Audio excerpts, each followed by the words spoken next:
Brett, Ian and Chris have big plans to grow their financial planning businesses.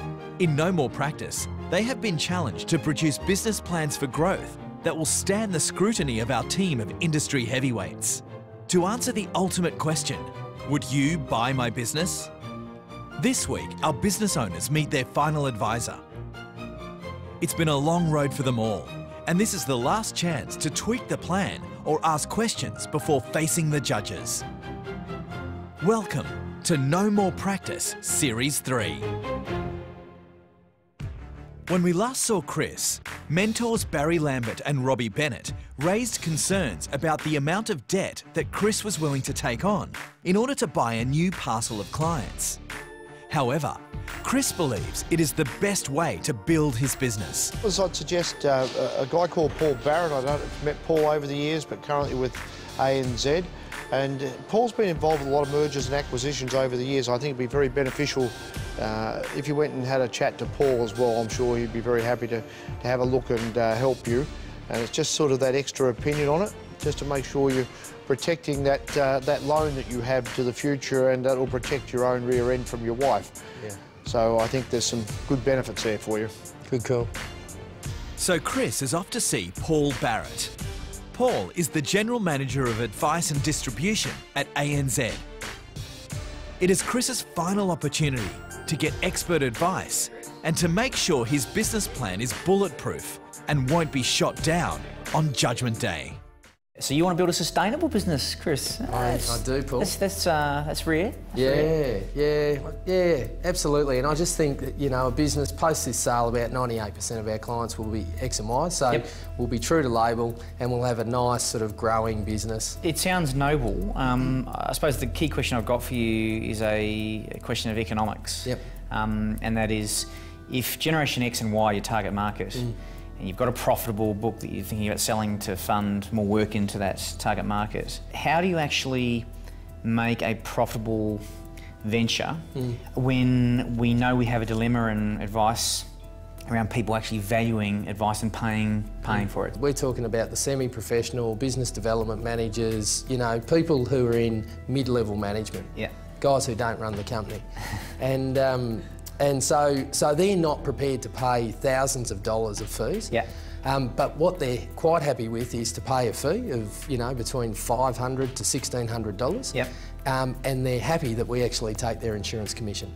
Right, so you're essentially cross-subsidising other parts of your offer through the insurance commissions you receive. Precisely. Insurance is a big cornerstone of our business. How sustainable really do you think your model is? And do you think you need to, even in your insurance business, start contemplating what fee-for-service means to ready yourself for the future? We're charging a fee on insurance advice, but I guess we're not taking it if the insurance commission goes through. Do you think it's a sustainable model? Do you think that insurance commissions are going to be sustained in the long term? I think in the long run you've got to be prepared for a non-subsidised world. The challenge for the industry is, how do we get consumers to pay what financial planning advice is really worth? Paul's first piece of advice: it's time to prepare for a non-subsidised industry model. Do you think the acquisition strategy is still alive and well, or do you think with the introduction of the FOFA legislation it's under threat? If your aspirations are to triple your growth in 3 years, then you've almost got to rule in acquisition. Pay a reasonable price, and based on what I see in the market, those opportunities exist. In the new world post-FOFA with an acquisition, you've got to be able to add value very quickly to that client base. You've got to be able to engage that client base. The days of just buying books to increase your trail commissions are over. The acquisition's got to be made because you think you can add value to those clients, advise them well, you know, get referrals from them, increase the amount of business you do with them. And if your value proposition is robust enough and your service delivery is robust enough and you've got a degree of automation, then you can absolutely still make acquisitions work.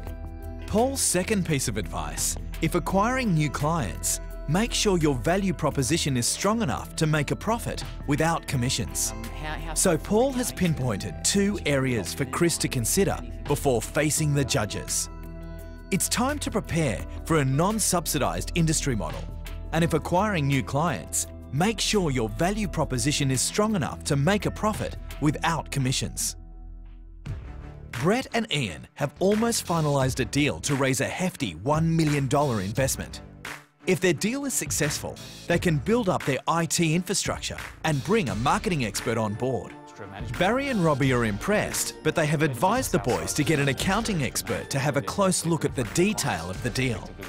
Sounds to me, guys, that you've got most things under control. You know where you're going, where you want to go. You've spoken to a number of people. I understand that you do your internal accounting okay, but you probably don't. You haven't been using any external accountant in a big way to perhaps have a look from the outside at your numbers. So today, Ian is meeting Terry Slattery. Terry heads up the forensic accounting and business valuations practice at DFK. Terry's specialty is in the valuation of interests in private businesses. Now, assuming that we all go forward with this and you borrow your $1 million, yes, I'm interested in what plans you have in place to mitigate the financial risk that comes with taking on a debt of that magnitude. Of a lot of our mentors, Barry and Robbie, have certainly counselled against trying to win the war in one day. Yep. It's literally there's lots of time. Be the old bull on top of the hill. So the first execution risk around that is making sure that we're slowing down any expenditure, slowing down bringing resources on. With regard to the full extent of the debt that you're potentially taking on, what's the time frame around the expenditure of that? So the time frame around that would be probably 3 years. Yeah. So you're going to stage your growth. Absolutely. Yeah. And only going to draw on extra funds above a certain limit. Only if we're hitting KPIs. So we're only going back if we're successful. We're not going back if Rome's burning. Sure. Terry's first piece of advice is to mitigate the financial risk that comes with taking on a large debt. The thing to always bear in mind is a fundamental rule I always give to people, and that is measuring the term of your debt with the life of the asset that you're buying with that debt. And so you don't want to end up in a situation where you go out and take on a 10-year term loan to fund today's working capital. Some people laugh when I say that to them, but I see examples of this all the time. Yes. And so I think what that sort of leads into is that if we're talking about a global funding requirement of, say, $1 million, it's not just one homogenous sort of clump of money. Yes, I mean, it should be, and your financier should be looking at breaking it up into different types of facilities that will be used to finance the different aspects of your business as you go forward. Terry's second piece of advice: measure term of debt with life of asset. Cash, obviously, is absolutely king. Yes. And I come across businesses all the time, fundamentally strong businesses that fail or struggle simply because of an inability to understand the timing of cash flows. And I mean, I've seen some of your numbers, and your projections look very impressive, but I haven't seen the underlying cash flows. And I think kind of what you're saying there, it's easy to do anything on a spreadsheet. It's the reality which really counts. So making sure that you do have a sound budget, at least from a projection point of view, and then matching that weekly against what is actually happening. And I say to people, be real, be real. Terry's third piece of advice: be real with cash flow projections.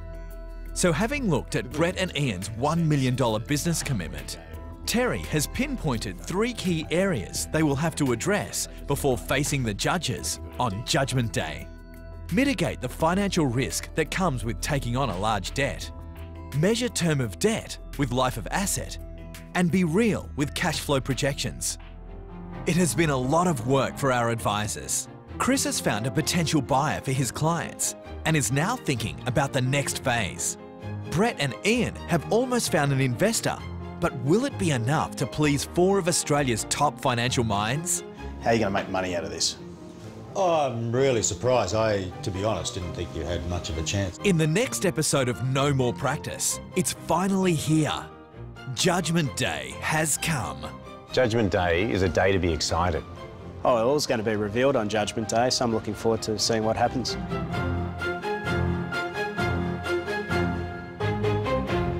If you would like to meet the experts in this show, go to our website, nomorepractice.com.au and click on the Live Event tab to register for our No More Practice live event. You can view the experts' profiles prior to the event under the Marketplace tab.